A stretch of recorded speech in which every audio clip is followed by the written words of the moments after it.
Okay, good morning, everyone. So today I'm going to talk about Edgar Allan Poe and his short story, uh, The Cask of Amontillado. First of all, I will start talking about the author and his biography, and then I'll move to the discussion of the short story itself. Okay, let's get started.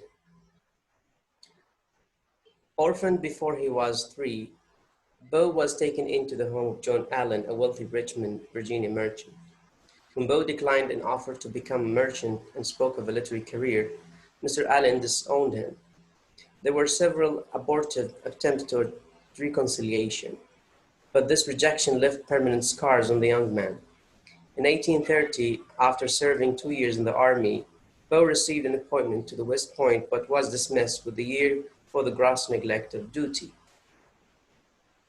Okay, so this paragraph talks about how Edgar Allan Poe's relationship with his adoptive father, wasn't that good, and the result is that uh, Poe was disowned by his father. So, uh,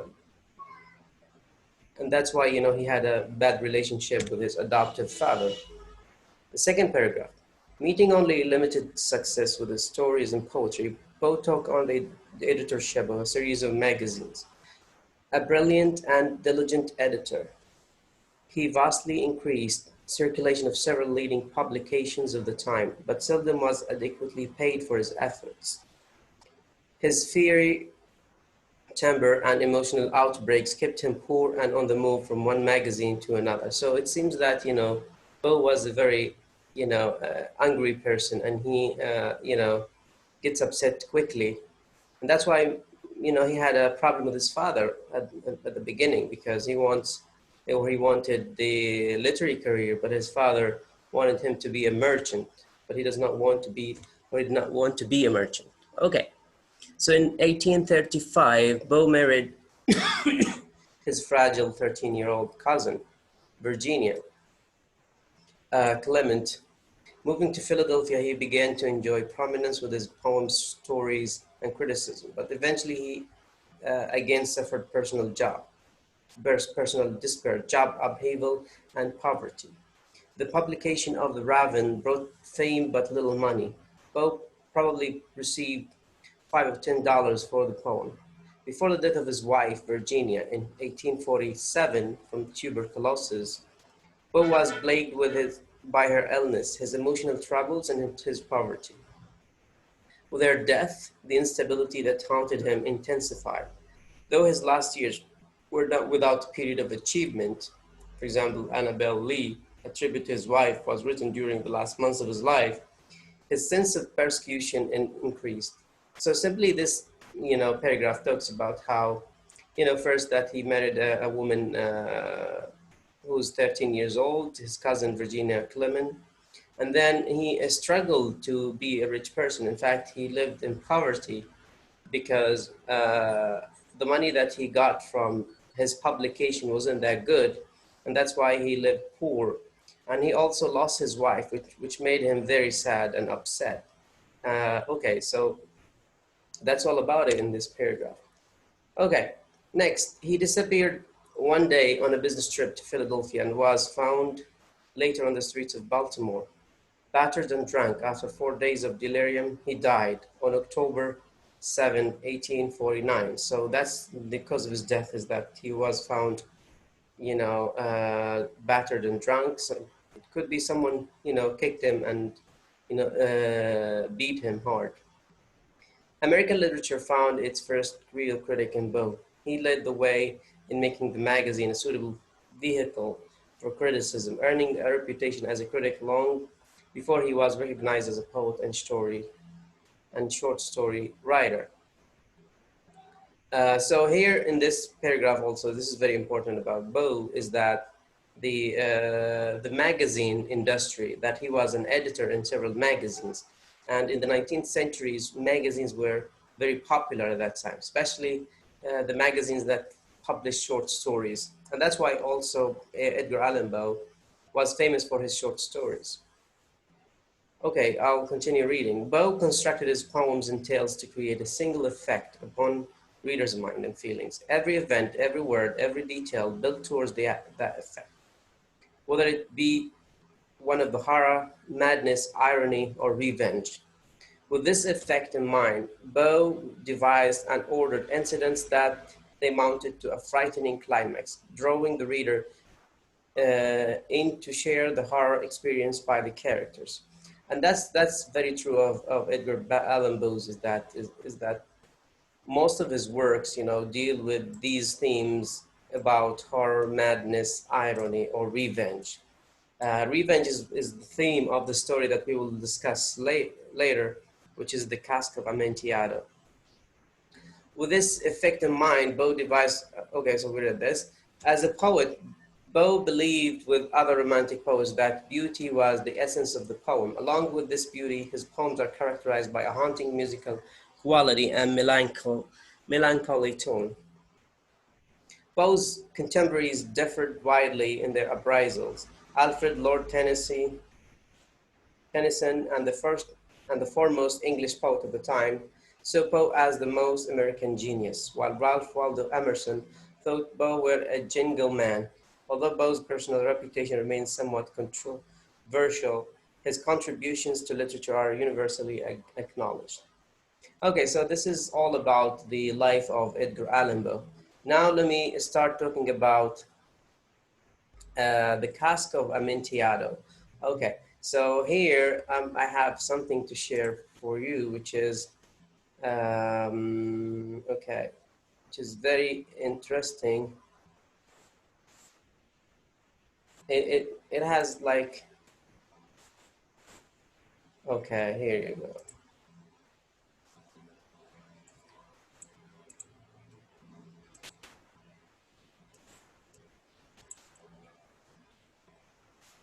Okay, so the first thing that we are going to see now is why. Okay, so why Edgar Allan Poe choose this style? So the Cask of Amontillado. You might be thinking, great, I don't even understand the title. How am I supposed to understand the story? So before we can start exploring Edgar Allan Poe's famous short story, we first need to define a couple of words in his title. Amontillado is a very specific kind of Spanish sherry. Sherry being fortified wine, and a cask is a barrel. So if we put all together, the story could be called The Battle of the Sherry or The Cask of Amontillado. Has much better ring, don't you think? Okay, so simply here, the title is taken from, or is literally translated into The Battle of the Sherry. Sherry is a kind of Spanish wine, a very good Spanish wine. That's the Amontillado. Characters, we have two main characters here. We have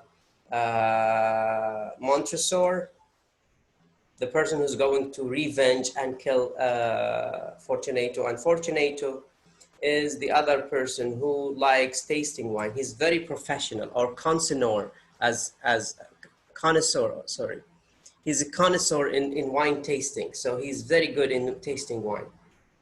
Okay, so the plot. The story begins with the narrator, Montesor, explaining that a man called Fortunato was wronged him, or made many problems for Montresor. Explaining that a man called Fortunato has wronged him 1,000 times over, but his insult is the final blow that has provoked his vow to revenge. So simply, the story, at the beginning of the story, we have this idea of revenge, okay? Montresor wants to revenge from Fortunato. He continues to assure us that he has given Fortunato no insight to the fact that he is plotting to kill him, and he plans to use Fortunato's knowledge of wine to lure him to his death. So simply, Montresor knows that Fortunato loves wine tasting, and he knows that this is his weakest point, and he wants to use this to attract this person and to take him to a very dark basement to kill him or to lead to his death. Montresor continues to narrate his story encounter with Fortunato at the carnival. He explains that Fortunato is dressed as a jester in a stripped-off outfit and adjusted that with the bells. Fortunato is also very drunk and he greets Montresor with a great warmth. So simply here, uh, for Fortunato, he wants to achieve his plot and his plan during a carnival. Carnival is like a huge celebration where you have people celebrating, drinking, eating. So no one will notice what's going on with Montresor and Fortunato. And Montresor, chooses this night or this day to kill or to convince Montresor, to convince Fortunato to go with him to his place and kill him. Very quickly, Montresor entices Fortunato to come to his home to see the pipe of Amontillado that he has acquired. A pipe is just a word for a barrel. Keep in mind, this is quite a large amount of Amontillado. So simply, Montresor told Fortunato that he has a huge barrel of Amontillado, and he wants Montresor to taste it because he knows that this is the only way to bring Fortunato to his palace. Montresor tells us that so Montresor, as I said before, wants to take Fortunato to his palace, where he has a very deep basement underground room that is called catacombs. Okay, you see that word catacomb? Catacomb means underground passages under his house. So Montresor tells that his servants are away from the house for the night, so they have the house to themselves. And Montresor's home is large, according to the details, so we can assume it's been in the family for quite some time. When they arrive, they go into the catacomb via a winding staircase. Catacombs are underground passages that are often places where the dead are buried. In the case, there are catacombs of Montresor. So simply, the catacombs are underground passages where you have dead people buried under in these catacombs. So they are like, tombs or graves. Remember, Fortunato is very drunk and he begins coughing. Montresor says he's concerned for the man's health and offer him more drink. At this point, Fortunato is getting a bit goofy, jingling with all of his movements, and accuses Montresor of not being a mason. Montresor says that he most certainly is a mason and shows him a trowel, which is like a small, somehow flattened shovel. Okay, so again, Montresor is very smart. He keeps giving Fortunato wine because he knows that this person is a wine taster and he's in love with drinking wine.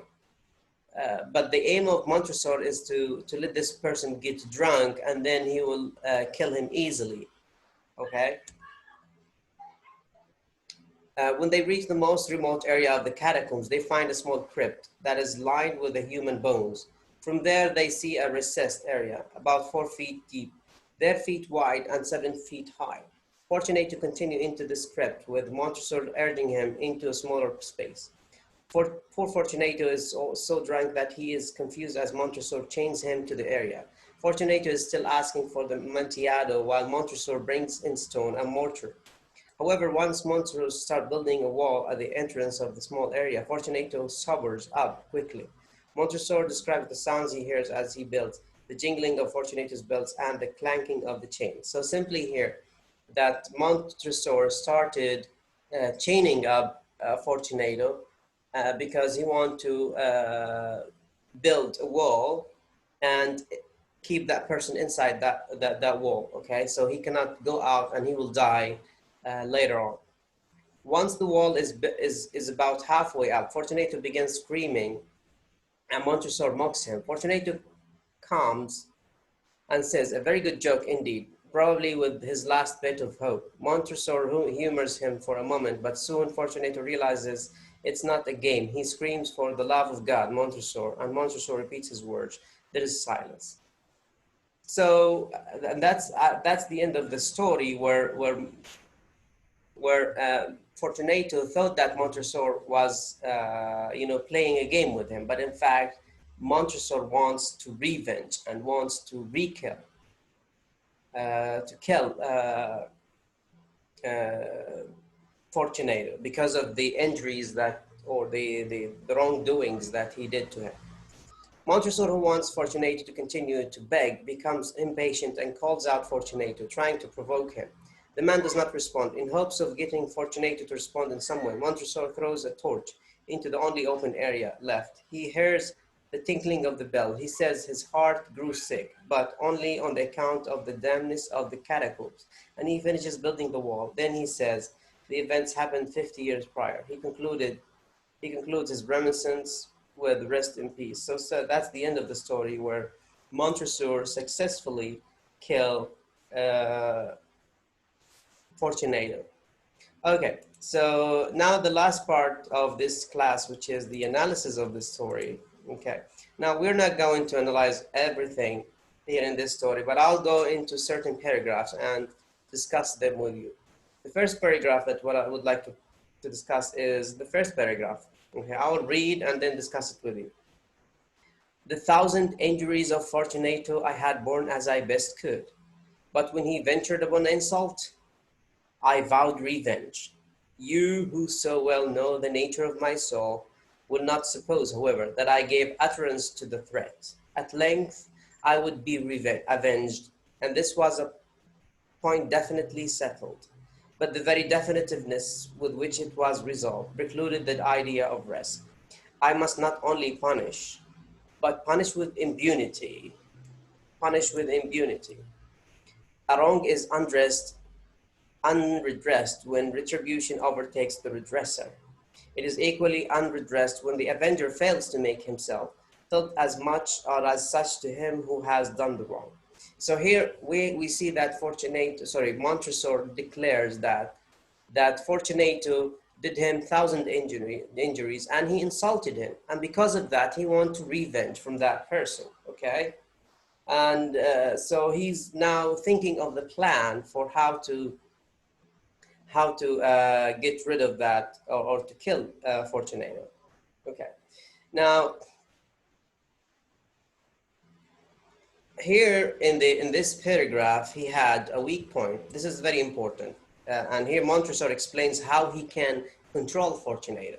He said he had a weak point, this Fortunato, although in other regards he was a man to be respected and even feared. He prided himself on his connoisseurship in wine.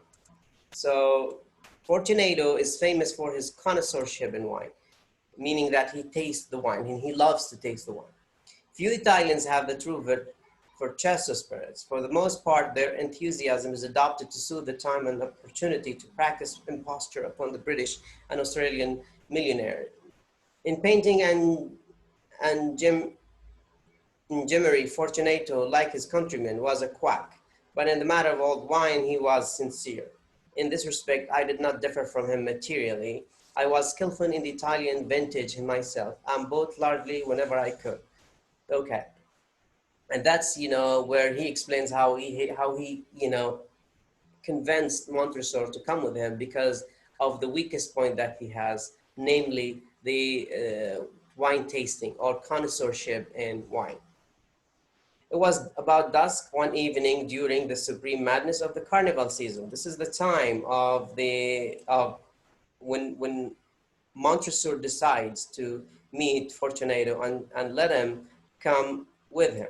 Okay, so the rest talks about the conversation between Montresor and Fortunato until Montresor convinces Fortunato to come with him to his house because he has a cask of Amontillado. He has a barrel of Spanish sherry wine. Okay, so and the next, the next part of the story, it talks about the process and the time when they are moving into the basement, into the catacombs or the underground place where they bury dead people. And Montresor keeps giving wine to Fortunato, and the irony here in this page is that all the time Montresor calls Fortunato my friend, my friend. But how come that he calls him my friend and he intends to kill Fortunato, right? So this is one of the examples of how ironic this language is that is that he wants to kill him, but he calls him a friend. Okay, so and this is ironic, as I said. So, and the rest of the story also, okay, it talks about what? It talks, okay, so, so the story continues, you know, where where Montresor keeps giving Montresor or Fortunato wine so that he gets so drunk and he can control him and chain him. So if you look here, drink, I said, presenting him the wine. He raised it to his lips with his leer. He paused and nodded to me familiarly while his bells jingling. I drank, he said, to the buried that repose around us, and I to your long life. See, now here's that's very ironic also here, because the irony here is that, you know, Montresor says something, but he means the opposite. Is it really the long life of Fortunato, or is it that, you know, you are going to kill that person and chain him because he did 1,000 injuries to you? So, and that's why, you know, we have this irony all the time that we see here. So the story continues talking about the conversation between Fortunato and Montresor until they reach the last part. And here, there is something that I would like to mention, which is the Mason. The Mason. Now, the word Mason here has two meanings. You see that, Mason? So Mason is used here, a play on words. Fortunato refers to a member of a fraternal society. Montresor implies one who builds with a stone or a brick. So Mason means fraternity, or from brotherhood, means brotherhood. And Mason also means someone who builds. But remember, Montresor is going to build a wall to kill Fortunato. So the irony here is that Mason means brotherhood, but for Montresor, it means killing your brother or killing that person that you always call my friend, my friend, my friend. And that's why, you know, the word Mason here is so, you know, interesting to see how he or Montresor uses this word here. So here, I looked at him in surprise. He repeated movement, a grotesque one. You don't comprehend, he said. No, I don't, I replied. Then you are not of a brotherhood. Here, look, brotherhood. How? You are not of a Masons? Yes, yes, I said. Yes, yes. You impossible. A Mason? A Mason, I replied. A sign, he said.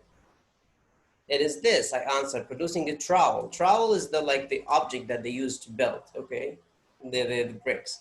Behind the folds of my Rickler. You jest, he exclaimed, recoiling a few paces, but let us proceed to the Amontillado. So here, as I said, that Montresor uses the word Mason, you know, to mean, I mean, that has two meanings. One is brotherhood, and the other one means death, because he's going to build the wall to kill that person. And, you know, he keeps calling this victim, Fortunato, my friend, my friend. But we know that in the end, he's going to kill that person. Okay, now here is in the picture, you see how Fortunato is chained, okay? Is chained here, there is a chain, okay, because he's drunk and he cannot move. And now he's going to be killed.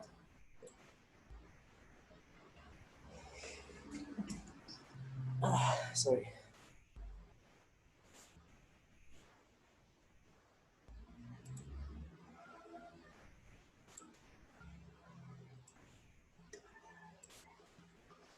Okay, so, and still Fortunato believes that Montresor is going to give him the Amontillado. He does not know that there's no Amontillado, and this was a trick to kill him. So he keeps saying, the Amontillado, but the Amontillado is not there, okay? There is no Amontillado. It's just, you know, a trick to, you know, make you come. And here in the last part, you know, it talks about how Montresor started to build the wall brick by brick. and he started hearing, the sound of Fortunato, um, until in the end, Fortunato realized that Montresor is going to kill him. And here, the noble Fortunato, is he noble? Then why you want to kill him? That's also another irony here. Okay. And in the last here, when Fortunato said, "For the love of God, Montresor," yes, I said, "For the love of God." But to those words I hearkened in vain for a reply. I grew impatient. I called loud, "Fortunato!" No answer. So at this moment, Fortunato realized that there is no cask of Amontillado, but what's going on is that Fortunato Montresor is going to kill him, or is building a wall to kill him, and that's the end of the story. Okay, so in the end, we can see that this story is a story about revenge. And if you remember, when we discussed the author's biography, we said that some of his themes is that horror, death, and revenge. And this is one of the themes that we see here in the Cask of Amontillado. And also, this is a short story where irony is very important, because the characters say something, but they mean something else. Okay, and this is ironic. So, and I would like you to do the assignments that I put on e-learning about the irony and what it means to, or how can you locate irony in this short story? Because I said there are three types of irony. You have to find them and you have to submit the assignments.